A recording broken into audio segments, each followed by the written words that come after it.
Tua voce libera, senza filtri né censure, la tua radio.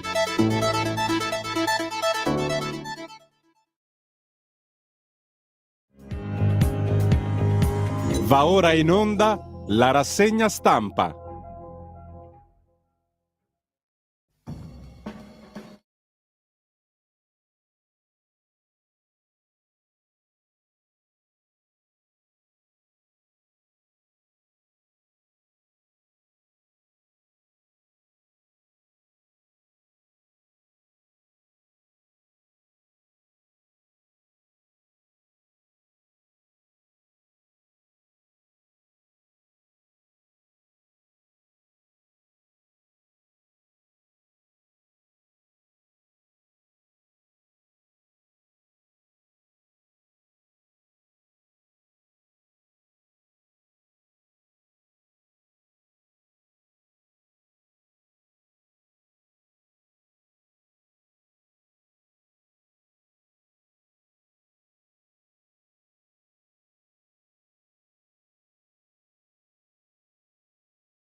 Un cordiale buongiorno a tutte le ascoltatrici e a tutti gli ascoltatori da Giulio Cainarca e ben trovati all'appuntamento con la rassegna stampa. Sono le 7.31, lunedì 5 giugno, radiolibertà.net, la pagina Facebook di Radio Libertà, per avere sotto controllo, sott'occhio anzi, più che altro il palinsesto di giornata. Subito vediamo l'agenzia ANSA in apertura.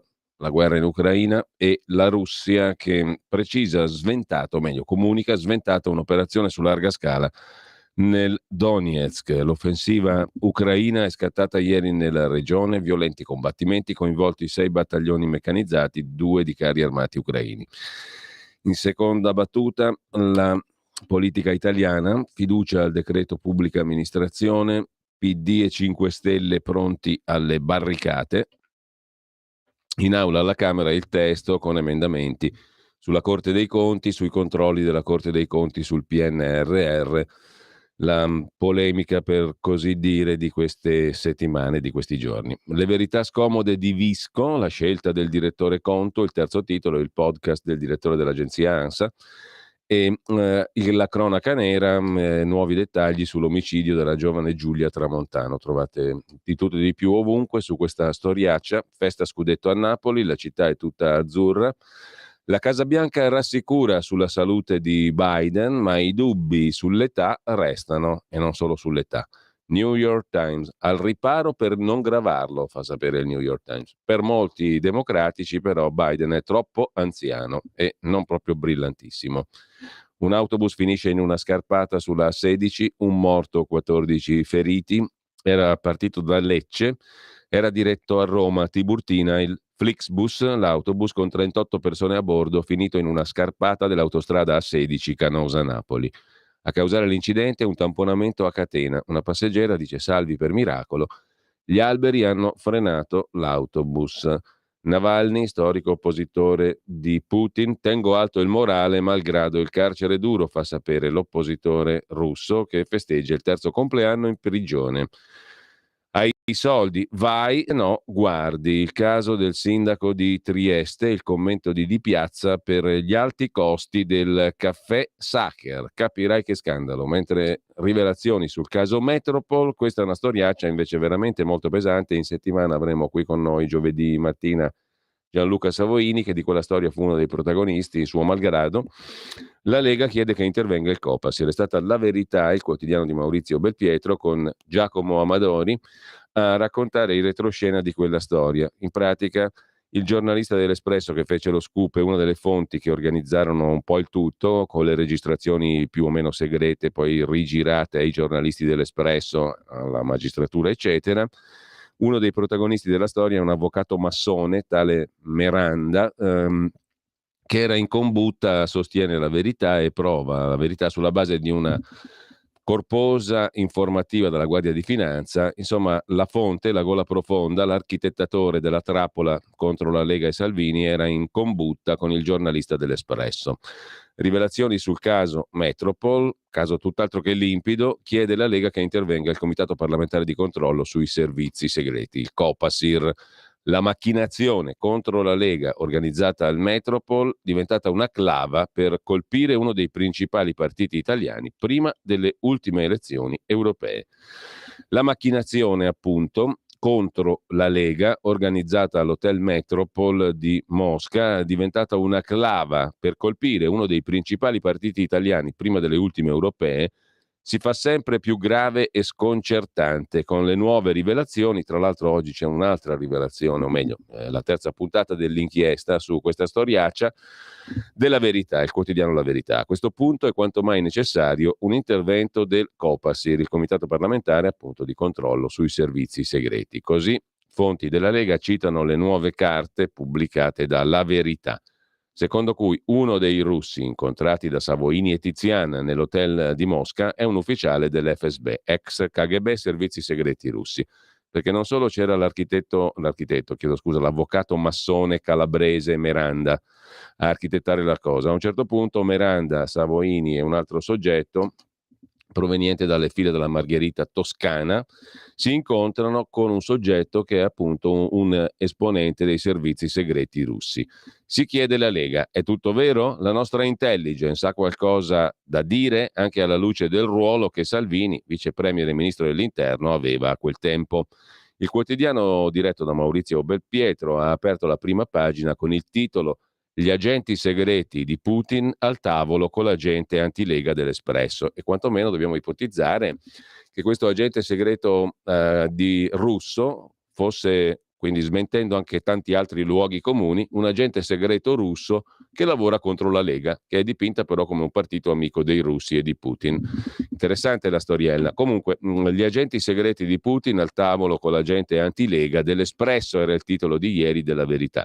La seconda puntata del servizio lanciato l'altro giorno, con carte inedite su quello che la Verità chiama il trappolone del Metropol, e poi uno dei russi che ha incontrato a Mosca Savoini e l'amico del giornalista che firmò il pezzo è un ufficiale dell'FSB, cioè l'ex KGB sovietico russo, per conto dei quali svolge attività di ingerenza, propaganda e disinformazione. Secondo il quotidiano La Verità, l'agente segreto russo che recitava la parte del petroliere nel summit al Metropol, e non era un petroliere ovviamente, l'agente segreto si chiama Andrei Yurievich Karchenko ed è stato identificato grazie all'AISI, cioè ai servizi segreti italiani, servizi segreti interni. Era in contatto con l'avvocato Miranda, l'avvocato calabrese massone, che è la fonte, cioè l'amico del giornalista dell'Espresso Tizian, con il quale ha avuto molteplici contatti prima di far scoppiare il caso. Tiziano ha detto: beh, certo, è la mia fonte, quindi ho i contatti. Però i contatti sembrerebbero essere di natura un pochino diversa che non la fonte.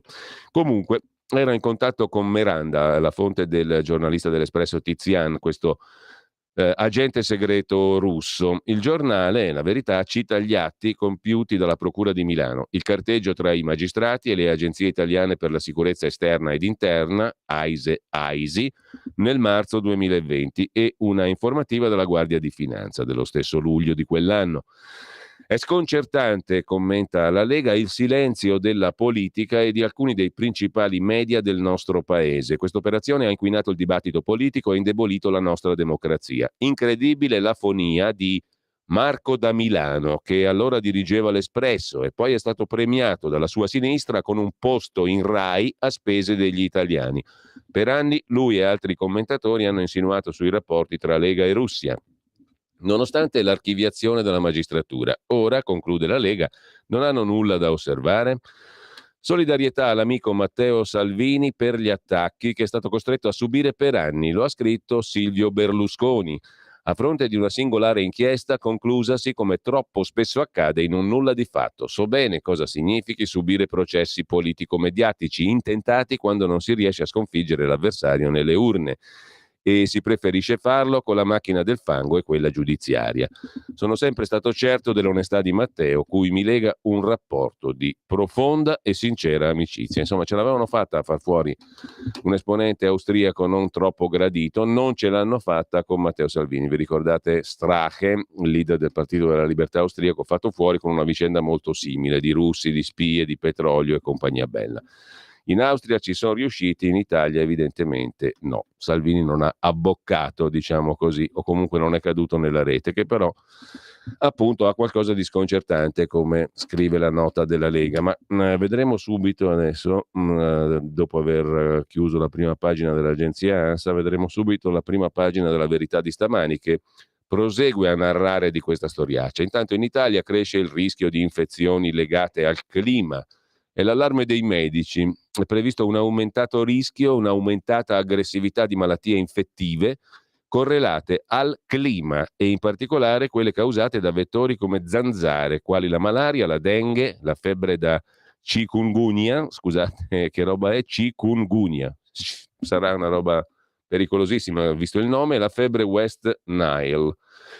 Scioperi trasporto aereo, circa 50 cancellazioni a Fiumicino, nessuna criticità grazie alla riprotezione dei passeggeri, e poi la finta polemica di serie Z sul saluto romano alla parata del 2 giugno, polemica sul commento di Michela Murgia che ha preso fischi per fiaschi, saluti romani per lanterne e giù di lì.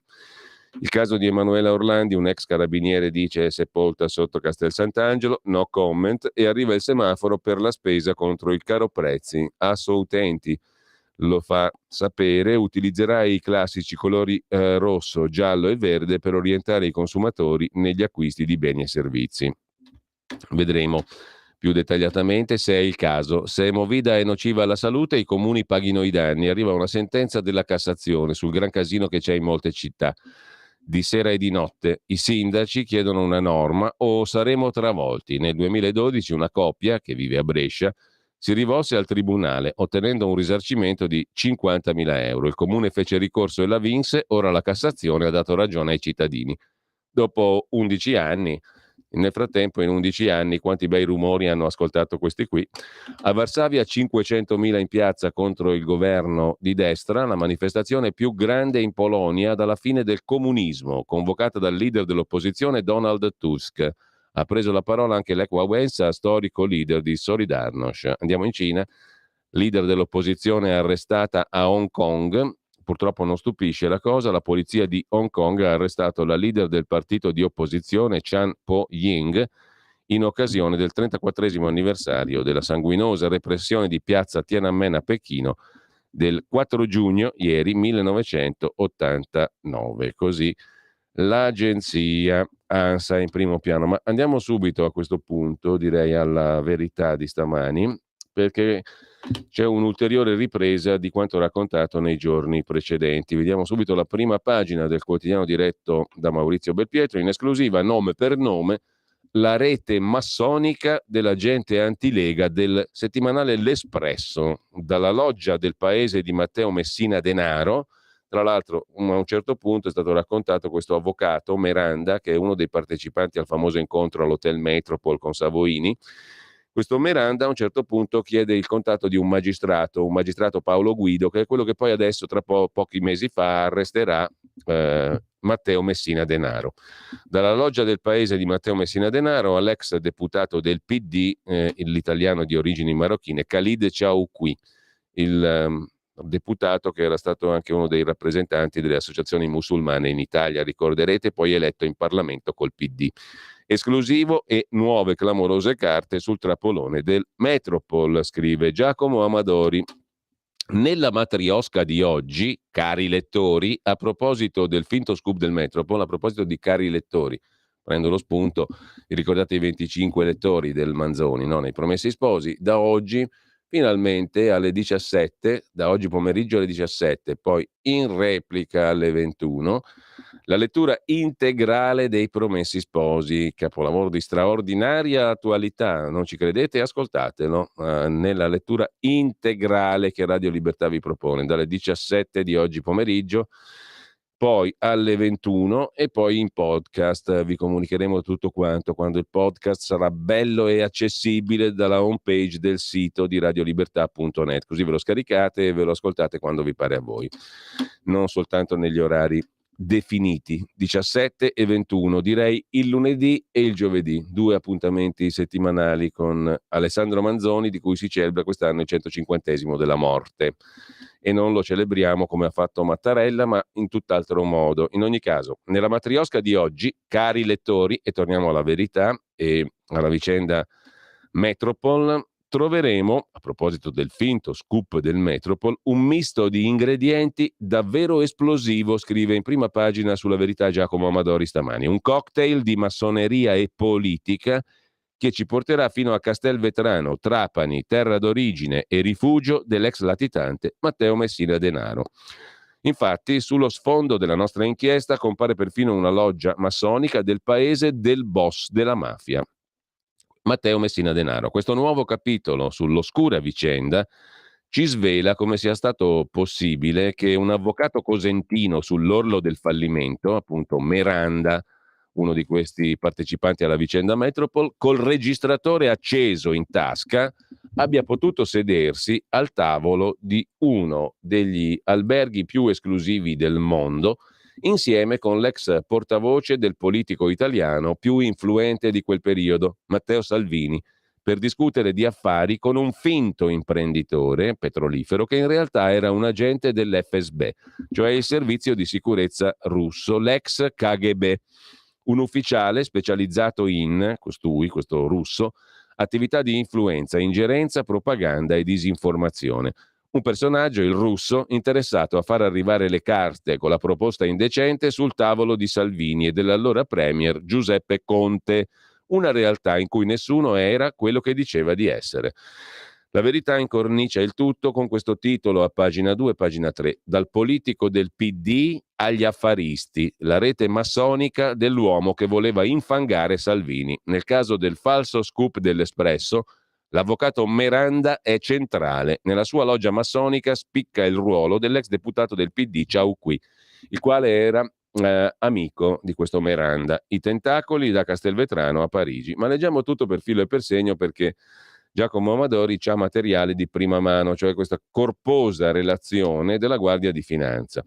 Certamente dunque non era chi diceva di essere questo Gianluca Meranda, per anni considerato uno dei mariuoli che trattava finanziamenti illeciti per la Lega e che adesso si è scoperto che più che per la Lega lavorava per il settimanale, all'epoca posseduto da Carlo De Benedetti, L'Espresso, all'epoca diretto da Marco da Milano, che adesso è in Rai col suo cavallo e la torre lì su Rai 3 e chi lo muove a bei soldoni per ogni puntata. In ogni caso, certamente dunque non era chi diceva di essere questo avvocato Meranda, che più che finanziatore della Lega si è scoperto che lavorava per l'Espresso, indossando i panni dell'infiltrato o peggio dell'agente provocatore, cioè vado a vedere se quelli della Lega abboccano a questa puttanata qua.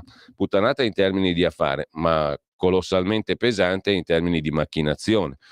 Ebbene, quell'avvocato controverso, amico del giornalista Giovanni Tizian, a sua volta autore, ma guarda un po' il caso, del libro nero della Lega, questo avvocato cosentino, calabrese, a quel consesso era giunto per rovinare il carroccio con l'iPhone in modalità recording, registrazione. Cioè questo Meranda se ne arriva per registrare e poi girare il tutto all'amico giornalista. Ci era arrivato, come vedremo in questo articolo, in modo un po' estemporaneo, grazie alle sue frequentazioni massoniche e ai suoi ganci con la politica, ma non con quella leghista, bensì con l'area, ma guarda un po', del PD. Nel primo ritratto che dedicammo all'avvocato Meranda su Panorama, luglio 19, l'inchiesta penale era appena partita, ricorda Amadori, avevamo già ricordato la sua passione per le logge, anche quelle coperte, e i suoi rapporti con l'ex deputato del PD Khalid Ciauqui, collegamenti che si sono rivelati decisivi nella marcia verso Mosca. L'incontro con Ciauqui è forse uno snodo cruciale. Dedito alle relazioni internazionali nel Mediterraneo, il quarantenne marocchino, già poi deputato del PD, il quarantenne marocchino aveva rapporti stretti, Khalid Chauqui, sia con i servizi segreti, sembra aggiornasse l'AISE su quanto accadeva nel Maghreb, che con le logge massoniche. Ad affiliarlo in una loggia potrebbe essere stato proprio l'avvocato Miranda.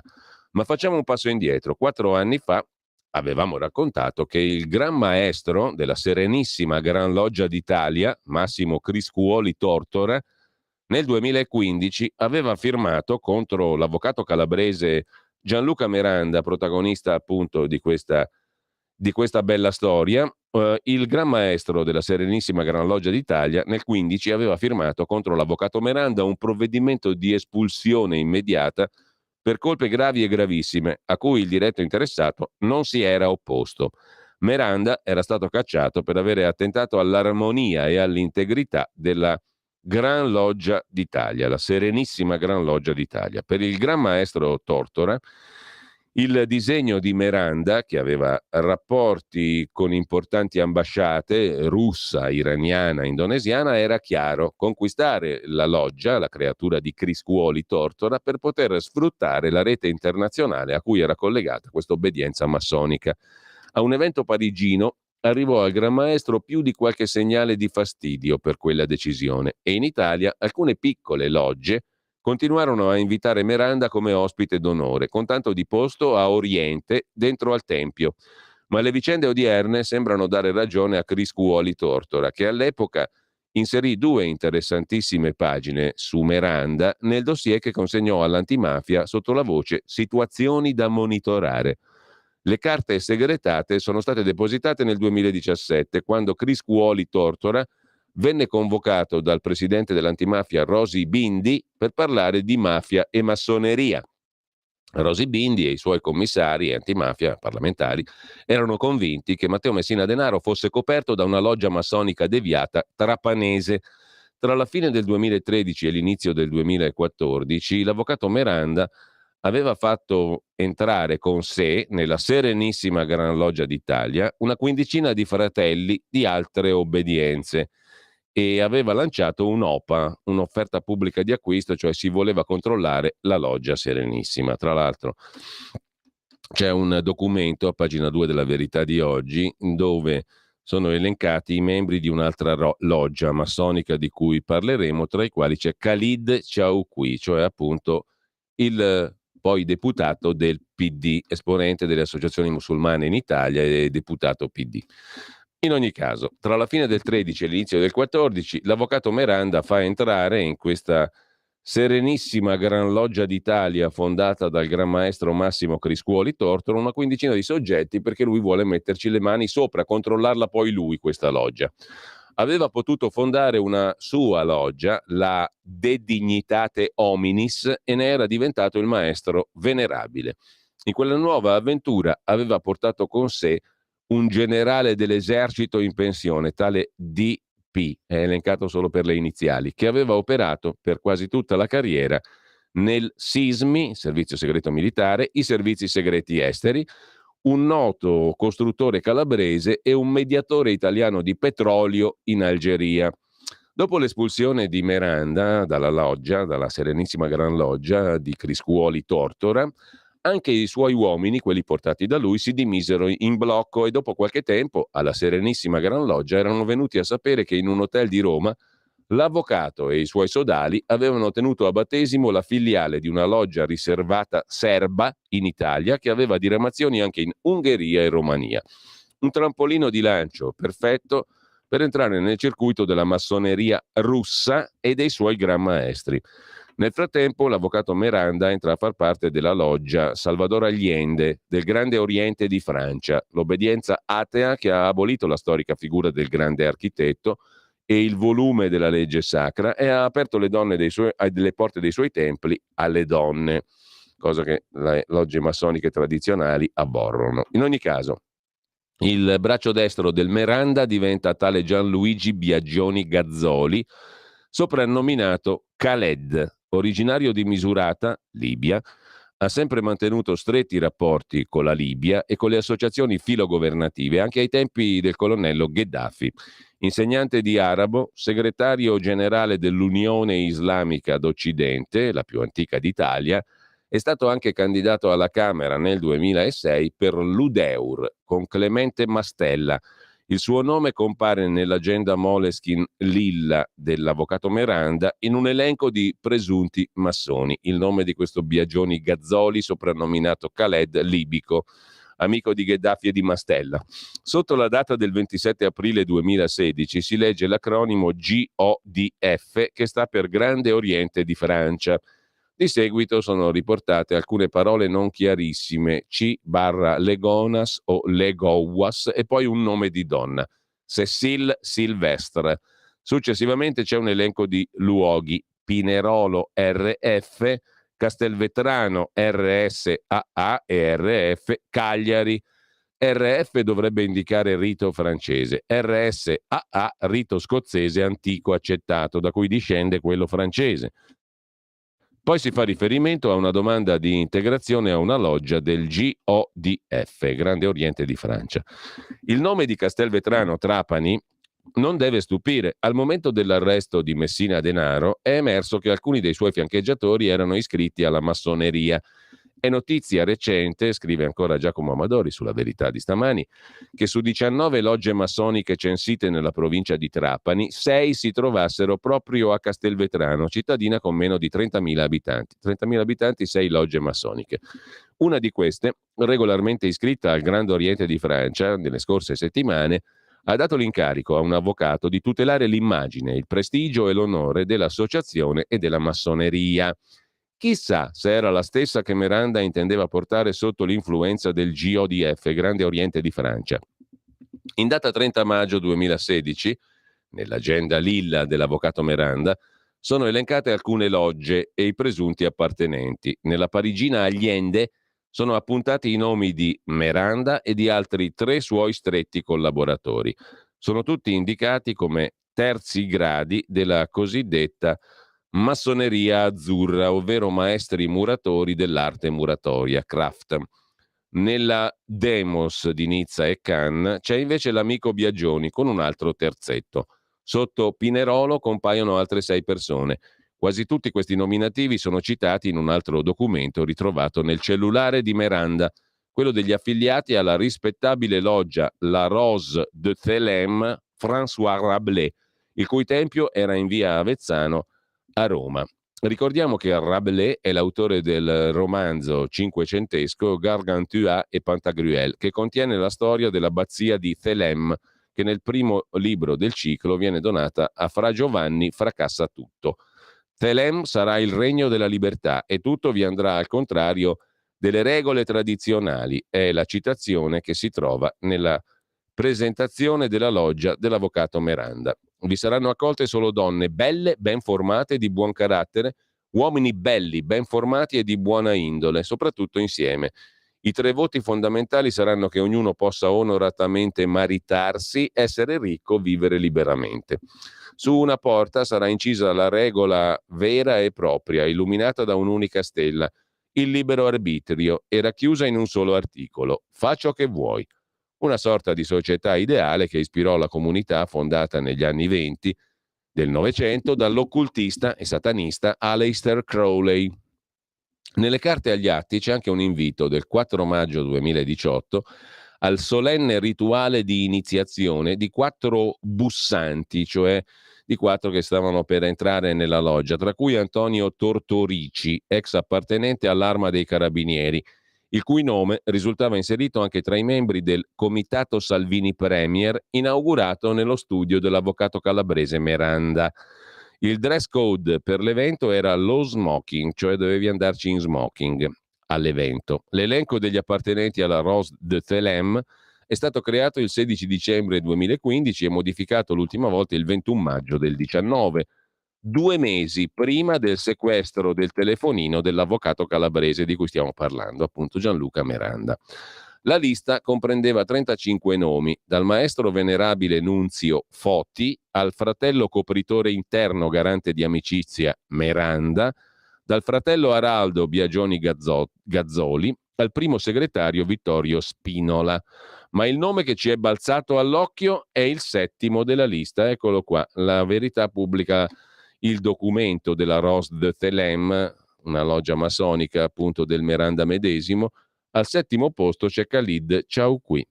Il nome che balza all'occhio è questo qui, il compagno segretario aggiunto Khalid Chowkhury, ex deputato del PD, nato a Casablanca, classe 1983, è stato membro della Commissione Esteri della Camera e presidente del Centro Islamico Culturale d'Italia, l'ente che ha in gestione la Grande Moschea di Roma.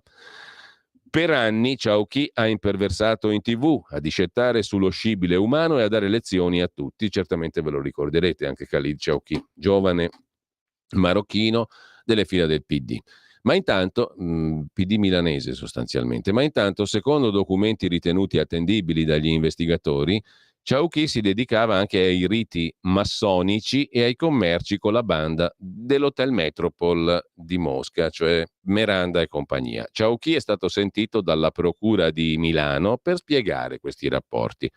Ha raccontato agli inquirenti: Meranda lo conosco credo dal 2016, mi è stato presentato da un caro amico italiano di religione musulmana, ex direttore della scuola libica di Roma, Gianluigi Biagioni Gazzoli, massone a sua volta, nota del redattore. Costui, Biagioni Gazzoli, era solito organizzare cene con degli ospiti per parlare di argomenti di attualità a storia simili. In occasione della prima cena alla quale fui invitato in qualità di relatore per parlare di immigrazione, ricorda l'onorevole Chowkhury, deputato del PD, mi trovai al tavolo con l'avvocato Meranda e altre persone e facemmo in tal modo conoscenza. La cena si svolse al Circolo Tevere Remo di Roma, un salotto che era praticamente il quartier generale dell'avvocato calabrese Meranda. Dunque, racconta Giacomo Amadori stamani sulla Verità, le anime belle del progressismo da una parte discutevano di immigrazione e dall'altra si affiliavano alle medesime logge massoniche e facevano affari insieme, ben prima che la trattativa dell'Hotel Metropol fosse anche solo pensata. Il racconto dell'onorevole Chowkhury prosegue. Con l'avvocato Meranda ci siamo trovati da subito molto in sintonia, sia a livello umano che a livello di interessi professionali. In effetti, osserva Amadori, la strana coppia si proponeva come consulenti per chi volesse sbarcare con la propria azienda in Africa e in Medio Oriente, ma anche nell'Est Europa. Gli inquirenti hanno raccolto interessanti informazioni sul rapporto tra Meranda e l'onorevole del PD, Chowkhury. L'ex segretaria dell'avvocato ha ricordato a verbale dell'avvocato Meranda: ho conosciuto Khalid Chowkhury perché frequentava lo studio di Meranda. Fu Meranda a presentarmelo, ma io già lo conoscevo di vista perché era spesso in televisione. Tra l'altro Chowkhury aveva a sua disposizione una postazione nella sala open space, quindi saltuariamente veniva presso lo studio. La segretaria, dell'avvocato Meranda, la donna, con i magistrati, ha ricostruito come i due si siano conosciuti. Meranda lo ha assistito in una causa di lavoro intentata nei confronti di Chowkhury dalla sua ex assistente parlamentare per mancato pagamento degli stipendi. La causa è stata persa e i soldi che Chowkhury doveva alla sua ex assistente sono stati versati da Meranda. La cifra ammontava a 18.000 euro che il buon onorevole del PD, Chowkhury, non voleva versare all'assistente parlamentare, però ha perso la causa e alla sua assistente parlamentare alla quale non voleva versare i soldi chi glieli dà? L'avvocato calabrese Meranda, amico suo, 18.000 euro. E dice la segretaria del Meranda medesimo: non ho mai chiesto perché Meranda si sia accollato tali spese e non so se Chowkhury poi gli abbia restituito tale somma. Nel novembre 2016, prosegue la narrazione, pensate che bel paese che è questo qua, non solo l'Italia per carità, ma che spaccato che ne viene fuori. Comunque, nel novembre 2016 l'avvocato Luca Bauccio ha emesso un atto di precetto col quale intimava all'onorevole Chowkhury di provvedere al pagamento di 11.852 euro entro 10 giorni e tale cifra è stata corrisposta il 16 gennaio del 17 dalla gola profonda dell'Espresso, cioè da Meranda. Questo qui continua a pagare soldi a beneficio del Chowkhury, dell'onorevole marocchino del PD. Gli investigatori hanno verificato che l'ex parlamentare Chauchi avrebbe restituito a Miranda solo 1.000 euro, cioè prima 18 e poi 11.800, ma gliene dà indietro solo 1.000, 2 anni e mezzo dopo, a ridosso delle perquisizioni per il caso Metropol Savoini Salvini. Il 21 giugno 2019 il faccendiere scrive via WhatsApp a Chauchi: non senza imbarazzo torno sull'argomento, qualunque somma mi sarebbe di grande aiuto, grazie. Cioè l'avvocato Miranda dice all'onorevole Chauchi: oh, ho bisogno di soldi, te ne ho dati 20.000, ridammi indietro qualcosa, qualunque somma mi sarebbe di grande aiuto. Risposta dell'onorevole PD: ok, è tuo diritto. E il Miranda: grazie molte, mi aiuti davvero, il mio conto a Bruxelles è ancora tranquillo. E Chauchi: posso mandare 1.000 lunedì. Perché è vero che il grande architetto, eccetera, Dio uno e via dicendo. Dio è uno, ma è anche quattrino, come tutti sanno, no? È trino secondo l'ortodossia cristiano-cattolica, ma è quattrino per questi qui. La segretaria Roberta C. ha narrato anche un altro aneddoto. Ricordo che Chauchi venne personalmente in ufficio per chiedermi di pagargli il biglietto del treno. Sono un po' scassati però sti massoni qui. Ho informato della richiesta all'avvocato Miranda, che mi ha autorizzato a pagare il biglietto dell'onorevole Chauchi, inviandomi il codice per utilizzare la carta di credito che mi aveva lasciato in studio. Non ho chiesto all'avvocato Miranda le motivazioni per le quali pagava lui il biglietto dell'onorevole marocchino. Italo-marocchino. Miranda non avrebbe mai emesso alcuna parcella a favore per l'attività svolta a favore di Chauchi, la pagava e basta. L'ex parlamentare ha seguito l'avvocato sia a Mosca che a Belgrado, cioè l'onorevole Chauchi segue Miranda sia a Mosca che a Belgrado. In Serbia, infatti, l'avvocato calabrese Miranda era in contatto con l'ex ministro dell'educazione Zario Mihajlovic, a cui il 29 gennaio 2017 scrive: posso sapere qual è il programma degli incontri a Belgrado venerdì 3? Ci incontriamo col governo? In questo caso, onorevole Chauchi del Parlamento italiano si unirà a me. Con gli inquirenti, l'onorevole Chauchi ha dichiarato anche che nel 2017 un altro deputato del Partito Democratico, Renzo Carella, 72enne di Carpineto Romano, già candidato a suo tempo prima col PDS, gli aveva presentato, e qui entra il terzo dell'Hotel Metropol, Francesco Vannucci, toscano, uno dei 3 italiani indagati e poi archiviati per l'intrigo del Metropol.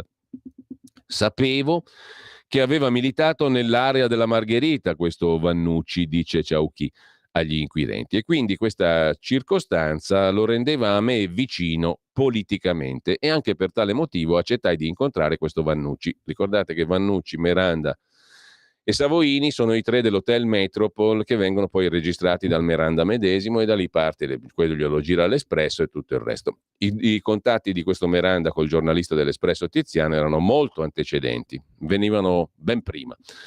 Dunque, a far conoscere il gatto e la volpe della nostra storia, cioè Miranda e Vannucci, è proprio Chauchi, l'onorevole del PD, e ovviamente in nome della comune militanza a sinistra. La squadretta inizia a frequentarsi assiduamente, ma la politica non è il collante principale. Personalmente, racconta Chauchi, partecipai solo ad alcuni di questi incontri che si svolgevano di solito presso lo studio di Miranda o, in qualche caso, in occasione di cene romane con le famiglie. Nel corso di questi incontri, ha raccontato ancora Chauchi, in alcuni casi si sono valutati possibili fornitori, come per esempio, attenzione quale aziende, i nomi delle aziende petrolifere, Lukoil, Eni, fornitori del Bahrain, e soggetti dell'Azerbaigian, come la Compagnia Nazionale dell'Azerbaigian. Si iniziò a valutare anche altre possibilità di business, delle quali ricordo, a esempio, un caso in cui un esperto di finanza andò per conto di Miranda a esplorare un paese africano. Io non venivo messo al corrente di tutto, racconta il deputato del PD. Khalid Chauchi. Avevo instaurato un rapporto di amicizia con Miranda e Vannucci e questi mi aggiornavano di tanto in tanto dei progetti in corso.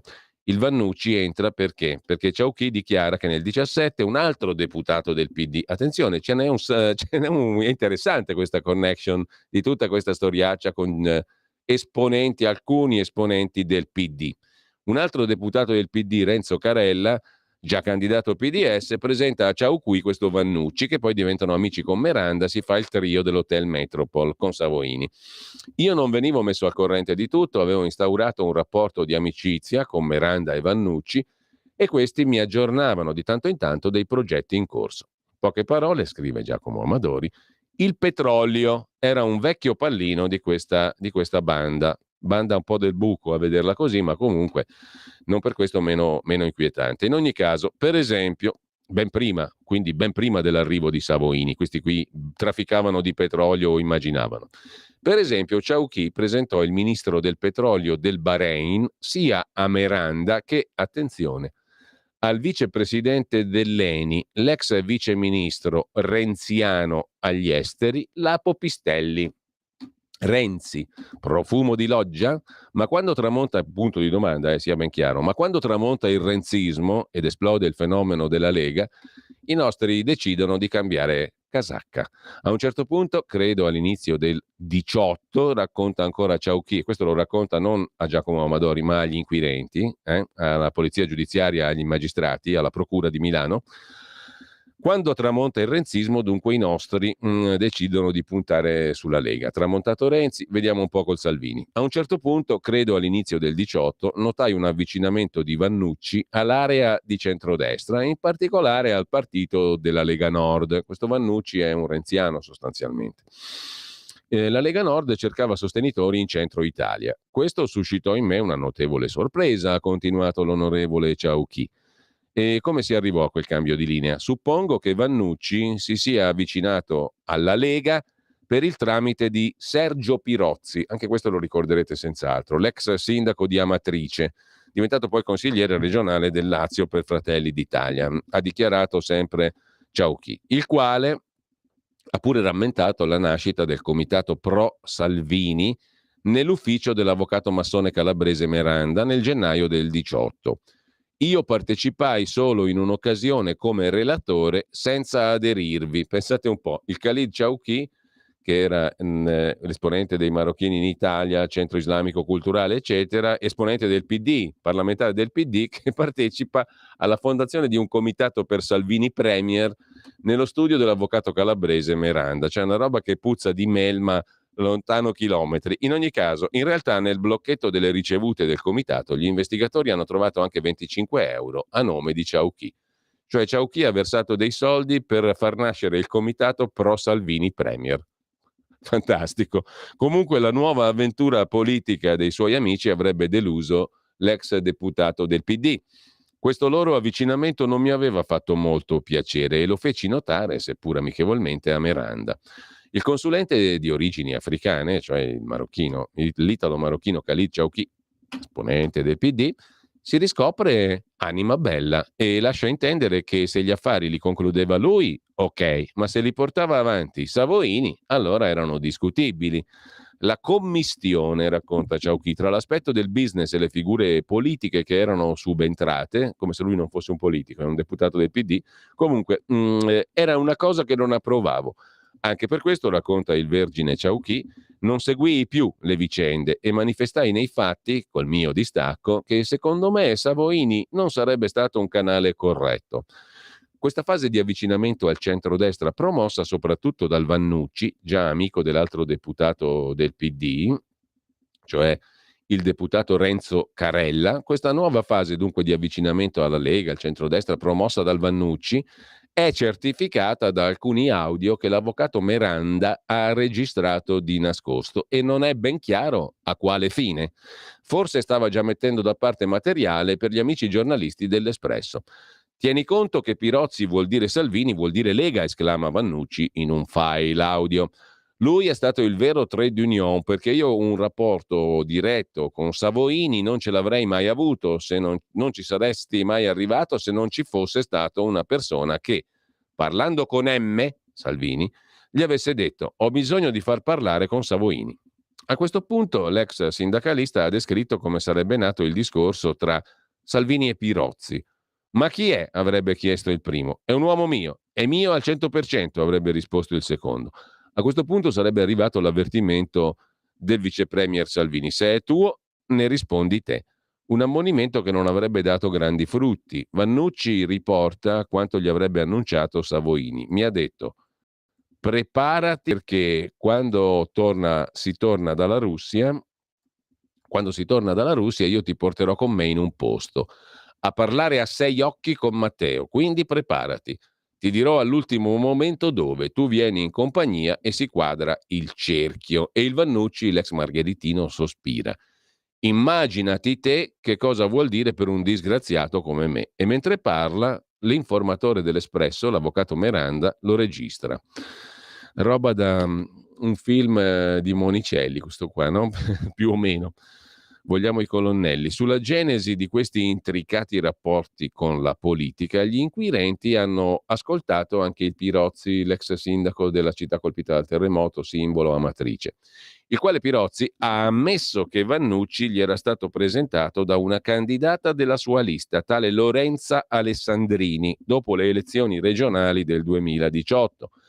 Vannucci disse, racconta l'ex sindaco di Amatrice, Pirozzi, Vannucci disse che lui veniva dal centro-sinistra, ma ne era stato deluso, che aveva lavorato con Monte Paschi Siena e che avrebbe potuto dare delle consulenze in materia bancaria. Con i magistrati, l'ex sindaco di Amatrice Pirozzi collega Vannucci a un altro fatto. La Alessandrini, cioè la candidata nella lista di Pirozzi, mi disse che aveva la necessità del numero di telefono di Gianluca Savoini. Io a quell'epoca ero molto popolare e avevo il numero di Salvini, di Renzi, della Merkel e di tanti personaggi politici importanti. Ricordo che chiamai la Isoardi, Elisa Isoardi, che all'epoca era fidanzata con Matteo Salvini, per chiederle il numero di Savoini, che io non ho mai conosciuto personalmente. Avevo conosciuto la Isoardi per alcune trasmissioni televisive fatte prima del terremoto di Amatrice, di cui lui è sindaco, racconta appunto l'ex sindaco Pirozzi, le domandai di chiedere a Matteo Salvini il numero di Savoini. Diedi quindi il numero alla collega Alessandrini e non seppi più nulla. L'argomento venne ripreso quando iniziarono a circolare voci sulla trattativa del Metropol. La Alessandrini mi disse, racconta ancora Pirozzi agli inquirenti, che Vannucci si stava occupando dell'acquisto di petrolio in Russia per conto dell'Eni. Ma a me sembrò un'esagerazione, perché sapevo che Eni, multinazionale, aveva canali ufficiali per queste cose. Voi ve lo immaginate l'Eni, che con tutte, diciamo, uno può pensarla come vuole, ma l'Eni che si affida a questa banda del buco qua. Boh. Ad ogni modo, mi disse Alessandrini che Vannucci si stava occupando dell'acquisto di petrolio in Russia per conto dell'Eni, ma mi sembrò un'esagerazione perché sapevo che Eni aveva canali ufficiali. Mi era stato detto che Vannucci era andato 2 o 3 volte in Russia per questo affare e che il canale tra lui e i russi era Savoini. Nel gennaio del 2019, e qui ci avviamo alla conclusione dell'articolo odierno della Verità, in un ristorante romano Vannucci gli avrebbe confermato che stavano finalizzando un importante acquisto di petrolio dalla Russia per Eni. Poi vi immaginate se fosse veramente così, che questo l'Eni si affida a gente così? Può essere, chi lo sa. Ma il bancario toscano a Mosca c'era arrivato attraverso un percorso davvero tortuoso che dall'onorevole marocchino Ciauchi e dalla comune militanza PD lo aveva condotto alla corte di Pirozzi, sindaco di destra di Amatrice, e alla causa aveva contribuito perfino la rubrica telefonica della conduttrice televisiva della RAI Isoardi, l'amorosa del Salvini. Il tutto sotto l'occhio vigile del massone Meranda che registrava tutto per gli amici dell'Espresso, ma forse non solo per loro.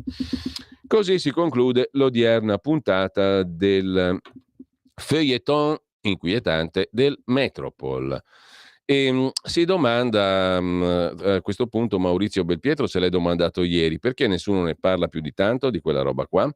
E siamo in prima pagina appunto sulla Verità. Ci fermiamo un attimo perché questa storia necessita di essere un pochino rimeditata, rimasticata, anche se per la verità il racconto di Amadori è piuttosto lineare e chiaro.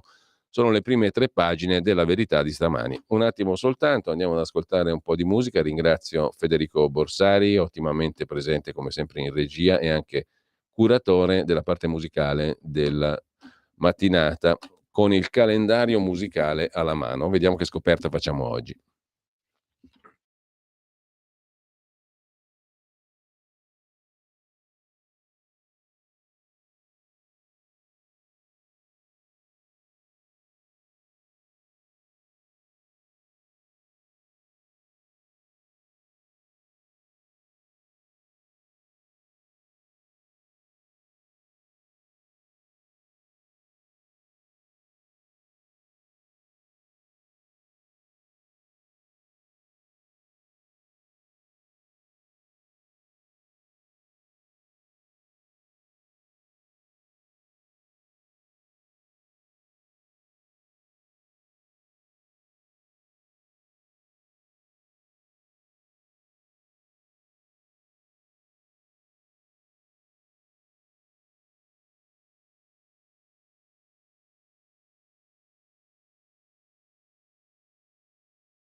E abbiamo scoperto così Iona Brown che suona Mozart, la serenata Hafner in re maggiore, il quarto movimento, il rondò allegro. Iona Brown, rinomata violinista, direttrice d'orchestra, nacque il 7 gennaio del 41, morì oggi, il 5 giugno del 2004. Virtuosa del violino, reputazione internazionale come solista, ha suonato con importanti orchestre in tutto il mondo.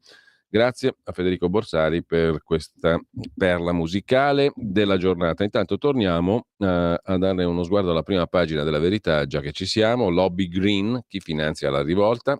Titolo dell'articolo a centro pagina di Laura Della Pasqua, non solo ultima generazione. Dietro tutti gli attivisti spuntano i soldi dei miliardari, come da copione non inusuale di ste robe qua.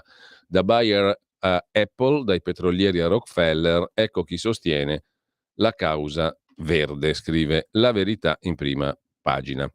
A pagina 5 il pezzo di Maurizio Belpietro che ci riporta sugli indignati di professione, la sinistra, il caso del Metropol, l'Espresso, Marco da Milano, Carlo De Benedetti, tutti zitti.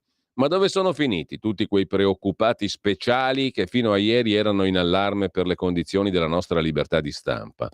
Per giorni ci hanno assordato con gli appelli in difesa dell'informazione minacciata dall'addio alla RAI di Fabio Fazio e compagni. Dopo che Lucia Annunziata si è dimessa dal programma che conduceva, è risuonata perfino la sirena di Romano Prodi che, a causa di un brusco risveglio post-prandiale, si deve essere scoperto in ambasce per il centrodestra piglia tutto. Una settimana fa la sinistra progressista, antifascista, garantista e menefreghista era sul piede di guerra contro chi minacciava di condizionare i media. Poi si è scoperto che l'avvelenamento dei pozzi, cui si abbeverano i giornalisti a testate unificate, risale a qualche tempo fa e non riguarda l'attuale maggioranza, ma l'organo più prestigioso della politica, ovvero l'Espresso, glorioso settimanale che, per incastrare Matteo Salvini e la Lega, non ha esitato ad andare a braccetto con un avvocato massone, appostando alcuni giornalisti nel privé di un hotel russo dove per l'occasione era schierato anche un agente dei servizi segreti di Mosca. Scrive il direttore Belpietro. Chiedo scusa. Grembiulini, spioni, cronisti d'assalto, tutti insieme appassionatamente nel salotto del Metropol per mettere in scena un grande scoop, ovvero un uomo della Lega che incassa una tangente da girare poi al movimento, al partito. La storia da copertina avrebbe dovuto essere servita in edicola prima delle elezioni europee, però qualcosa all'ultimo andò storto e il trappolone non riuscì. Ma invece di desistere, qualcuno pensò lo stesso di ricavare un po' di fama e magari, perché no, qualche altro vantaggio, e la faccenda venne sparata con tanto di strillo, esclusiva mondiale, che fu pubblicata in Italia, ma poi rimbalzata con tanto di registrazione delle conversazioni su un sito estero di news, BuzzFeed. Grande scandalo, ma soprattutto grande indignazione dei preoccupati speciali, i quali chiesero di fare luce sull'oscura operazione, sollecitando l'intervento del Copasir, anzi no, scrive Maurizio Belpietro, l'istituzione di una commissione di inchiesta. Nel frattempo i giornalisti dell'Espresso, che avevano messo a segno lo scoop, avevano pronto anche un libro che ovviamente, dato che si parlava di petrolio e di soldi esentasse, non poteva che chiamarsi il libro nero della Lega. Nessuno si chiese, scrive Belpietro, se quel denaro esistesse davvero, se cioè fosse davvero possibile portare in Italia una nave carica di petrolio per vendere poi il greggio all'ENI e alle raffinerie nazionali. Nessuno appurò se quelle tangenti fossero davvero state incassate. A distanza di tempo abbiamo scoperto che era tutta una bufala, cioè che la petroliera non era mai attraccata in nessun porto italiano e dunque nessuno aveva posto in commercio l'oro nero di Mosca. Falsa pure la storia dei fondi che non sono mai esistiti e infatti la procura ha archiviato tutto perché intorno alla strana operazione ha trovato solo chiacchiere. La sola cosa che si è scoperta sono le trame dei giornalisti con massoni e spioni. Ma guarda caso, coloro che 4 anni fa chiedevano un supplemento di indagine, quando pensavano di poter incastrare Salvini, oggi invece di saltare sulla sedia, tacciono. Ora non sono più interessati a far luce, dal PD ai giornali progressisti, tutti muti, tutti preoccupati che la storia possa riservare altre sorprese, oltre a quelle che il nostro Giacomo Amadori ha già scovato. Oggi, dopo i cronisti in combutta con i massoni e la curiosa presenza di un agente dell'ex KGB alla riunione che doveva incastrare l'uomo di Salvini, spunta anche qualche altra anima bella della sinistra, molto amica dell'avvocato col grembiulino. Certo, si tratta di coincidenze. Il legale, il giornalista, lo 007, l'onorevole, tutti protagonisti involontari di una storia piena di ombre. Chissà perché gli allarmati speciali non sono preoccupati. Chissà perché, conclude Maurizio Belpietro, all'improvviso non sentono più il bisogno di fare un po' di luce. Per quanto ci riguarda, noi continueremo a raccontare gli sviluppi della spy story costruita da L'Espresso, domandandoci se non ci sia qualcuno, da Marco da Milano in giù, che ci voglia rispondere a qualche domanda e farci capire di chi sia la brillante idea di provare a incastrare il segretario leghista. E intanto prende la parola anche Claudio Borghi Aquilini, componente tra l'altro della Lega nel Copasir, il Comitato parlamentare di controllo sui servizi. Solleverò la questione al Copasir nel modo più opportuno, vista la delicatezza del caso, annuncia Claudio Borghi Aquilini. Lo scoop della verità sul trappolone del Metropol di Mosca ha già prodotto un esposto in procura, con la Lega di Salvini come parte offesa di una macchinazione. Ora tocca al Comitato parlamentare per la sicurezza della Repubblica occuparsi del caso. Troppi servizi segreti, troppi esponenti, troppe barbe finte esponenti dei servizi, oltre che un avvocato massone, Gianluca Miranda, che aveva seguito anche due giornalisti dell'Espresso nel salone del Metropol. Uno dei russi che incontrò Gianluca Savoini, identificato dal servizio segreto italiano che si occupa di minacce interne, l'AISI, è Andrei Yurevich Karchenko, ex ufficiale dell'FSB, servizio segreto russo, e ha ricostruito ieri Giacomo Amadori, si occupa di attività di ingerenza, propaganda, disinformazione. Se un giornale, l'Espresso, osserva Claudio Borghi Aquilini, prepara trappole per quello che allora era il leader del primo partito italiano in combutta con personaggi equivoci e servizi segreti stranieri, è sicuramente una questione di sicurezza nazionale. Mi pare, osserva Borghi, che la fonte dell'inchiesta della Verità non sia un pettegolezzo, ma carte ufficiali e informative della Procura. Se veramente si scoprisse che una cricca formata da giornalisti dell'Espresso, faccendieri, agenti segreti russi ha tentato di incastrare Salvini, pur senza riuscirci, perché la Procura ha archiviato, credo sia un problema per la democrazia, e cioè interesse di tutti, dice Borghi. Dalla Lega ritengono la macchinazione al Metropol una clava per colpire uno dei principali partiti italiani alla vigilia delle ultime elezioni europee, operazione che ha inquinato il dibattito politico e indebolito la nostra democrazia. Osserva il deputato leghista Edoardo Ziello. Pazzesco come una notizia importante, come quella contenuta nelle rivelazioni pubblicate da La Verità, non trovi spazio in certi giornali, a partire dal gruppo Gedi e Corriere della Sera, che per mesi avevano riempito le loro pagine con insinuazioni verso Salvini e la Lega. Anche la senatrice Stefania Pucciarelli, capogruppo della Lega in Commissione Esteri e Difesa al Senato, sostiene che le rivelazioni della Verità sono a dir poco sconcertanti e dimostrano che certa sinistra e diversa stampa a lei vicina sanno solo gettare fango e illazioni contro uno dei principali partiti italiani e contro il suo leader, straparlando di fondi russi e pericoli per la democrazia. Tutti casi montati ad arte per screditare la Lega, ma che poi vengono puntualmente smentiti. Oggi, dice ancora la senatrice Pucciarelli, siamo di fronte oltretutto a una macchinazione giornalistica aggravata dalla presenza di uomini legati a servizi segreti stranieri. Quanto ai giornali progressisti, la maggior parte della stampa avrebbe dovuto dimostrare di essere super partes. Una notizia dai risvolti così importanti dovrebbe riempire pagine intere di alcuni giornali, come quelli del gruppo Gedi e del Corriere della Sera, ma nulla. Eppure sono sempre così solerti a dare ampio spazio ad articoli che diffamano Salvini e il suo partito. Anche oggi vige il sistema due pesi e due misure. Solidarietà a Salvini, come abbiamo detto, da parte di Silvio Berlusconi, così La Verità.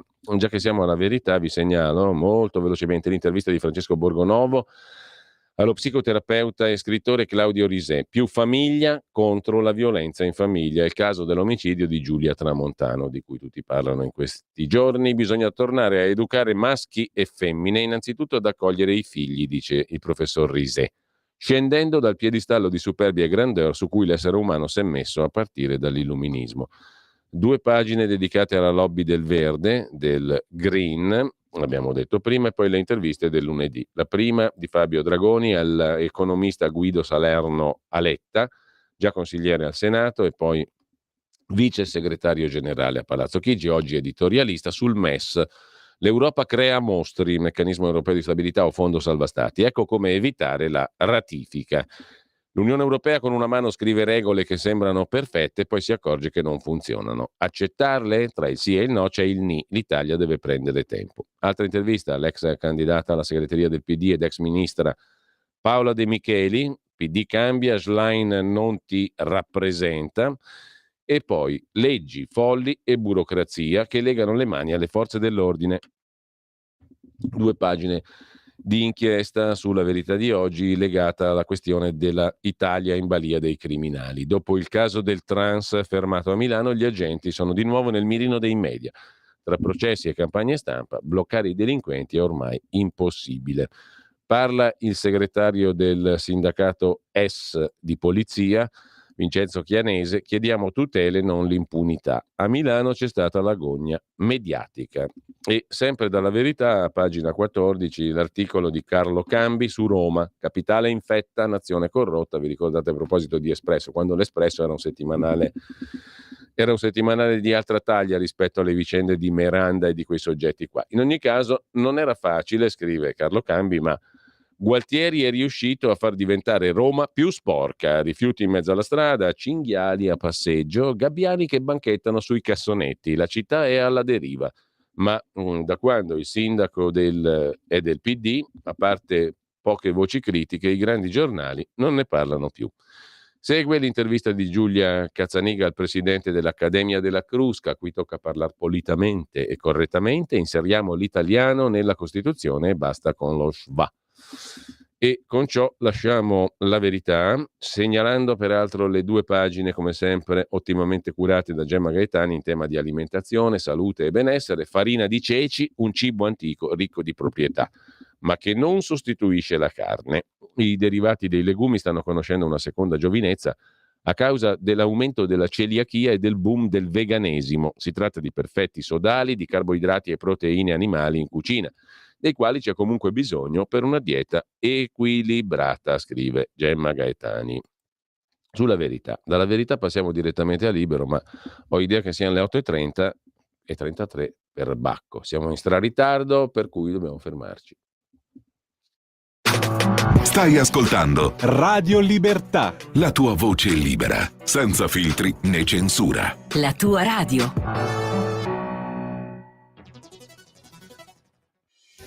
Quotidiano di Sicilia, il quotidiano d'Italia, l'informazione che ribalta i luoghi comuni, una vera visione dei fatti, l'Italia vista da sud. Ogni siciliano che vive in Italia e nel mondo è una risorsa, è protagonista della crescita della nostra nazione. Dai forza alla crescita della nostra isola, abbonandoti al QDS digitale più archivio a soli 99 euro annui. Quotidiano di Sicilia, il quotidiano d'Italia, una scelta di valore.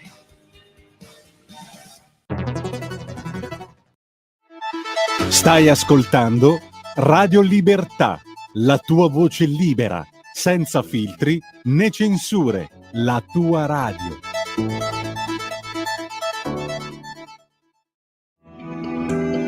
Il meteo.it presenta le previsioni del giorno.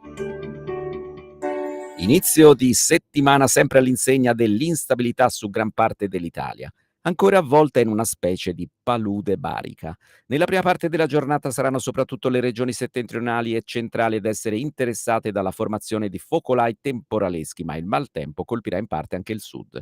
Nel pomeriggio tempo instabile su quasi tutta l'Italia con elevata probabilità temporalesca, in esaurimento graduale in serata.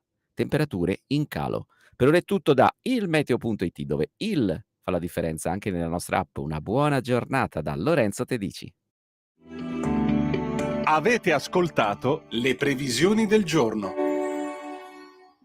Allora andiamo a dare un'occhiata anche a Libero, prima di vedere le altre prime pagine con somma celerità. Libero apre con un'intervista al potere, con la P maiuscola, e il capo di gabinetto che svelò i segreti di chi regna sui governi. L'anti-Meloni deve ancora nascere, dice costui. Giorgia sa che la sua partita è in Europa, dove ci sono i soldi. E Crosetto dice Unione Europea miope in Africa e ideologica sul clima. Chi è costui? L'intervista al potere, il capo di gabinetto che svelò i segreti di chi tiene in pugno i governi, gli esecutivi. Intervista al potere cosa significa con la P maiuscola? Vediamo un po'. Pietro Senaldi è l'intervistatore. Dopo quasi 3 anni di silenzio torna a battere un colpo. Io sono il potere e non è mai per caso, tantomeno per volontà di protagonismo, visto che la sua identità è tenuta accuratamente nascosta. Io sono il potere, chi è? È il capo di gabinetto che nel 2020 consegnò le proprie riflessioni sulla macchina burocratica del governo, di tutti i governi, attenzione, al giornalista della Stampa Giuseppe Salvaggiulo, che la raccolse e la pubblicò per Feltrinelli. Seguirono 2 interviste a Libero. Nella prima il grande tessitore, che ha visto alternarsi a Palazzo Chigi Berlusconi, Prodi, Renzi, Conte e altri minori, nel senso di non eletti, presagiva la fine del governo giallorosso salvato dallo scoppio della pandemia e paventava l'entrata in campo di Draghi. La storia gli ha dato ragione, eccetera. Insomma, questo qui è un altissimo burocrate dello Stato italiano, di Palazzo Chigi, della Presidenza del Consiglio, uno che ne sa e come, ha scritto anche il librone lì, Io sono il potere. In ogni caso, appunto, costui torna a parlare con Libero. E cosa dice? In sintesi, che Meloni non ha rivali, è fortissima. Bene in Europa, ma in Italia occhio a Conti e Colonnelli, Conti con la C minuscola e Colonnelli pure. Governo in rodaggio, ma Giorgia ha capito che la vera partita è nell'Unione Europea. Il capo dello Stato Mattarella è un giostraio affidabile. Non nega a nessuno un giro, ma non molla i comandi. Lui conosce l'arte dell'attesa, Draghi no. Il vero sfidante di Giorgia deve ancora nascere. Lei vuole durare quanto la Merkel, ma la sindrome di Palazzo Chigi brucia tutti. Tanti chiacchieroni intorno al premier Giorgia. Manca qualche seconda linea più capace, che conosca il metodo e come si deve lavorare. Può far bacco per dindirindina, che scuppone questa intervista al potere, e che cose incredibili che dice costui, io sono il potere. Alessandro Sallusti commenta le previsioni di Carlo De Benedetti, l'editore di Marco da Milano, quando ha fatto quello sgubbone incredibile sull'Hotel Metropol. Complimenti. Se qualcuno poteva nutrire qualche dubbio, da ieri ne è. Certo, Giorgia Meloni e il suo governo possono dormire sonni tranquilli. Lo certificano le parole di Carlo De Benedetti, il quale ha detto: sono convinto che Meloni andrà a sbattere contro l'Europa. Se lo dice lui, allora la Meloni è a posto. Mentre Vittorio Feltri si esercita da par suo con la sua impareggiabile penna su Alessandro Impagnatiello, cioè quel personaggio di cui parlano le cronache per il duplice omicidio lì, insomma, no, cos'è? Quello che aveva 2 donne, ne ha ammazzata una, erano incinte tutte e 2, compagnia bella. Quel cucù lì di il barman. Cucù è un termine assolutamente inappropriato, visto che c'è di mezzo un omicidio, ma in ogni caso, prima bullo e idiota e poi mostro. Questo Impagnatiello è un personaggio difficile da studiare, scrive Vittorio Feltri. Esaminando quel che ha combinato, il primo pensiero che viene in mente è che si tratti di un idiota allo stato puro, ma un giudizio sbrigativo.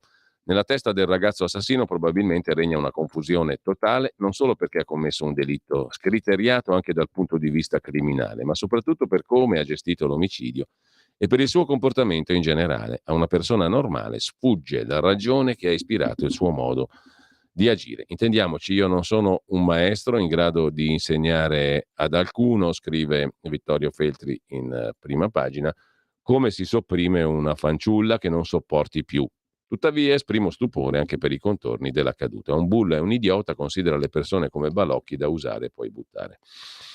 Con ciò lasciamo il pezzo di Vittorio Feltri e diamo un'occhiata alla fotografia di Roberto Saviano e Michela Murgia. Coro di critiche per questi 2 maîtres à penser.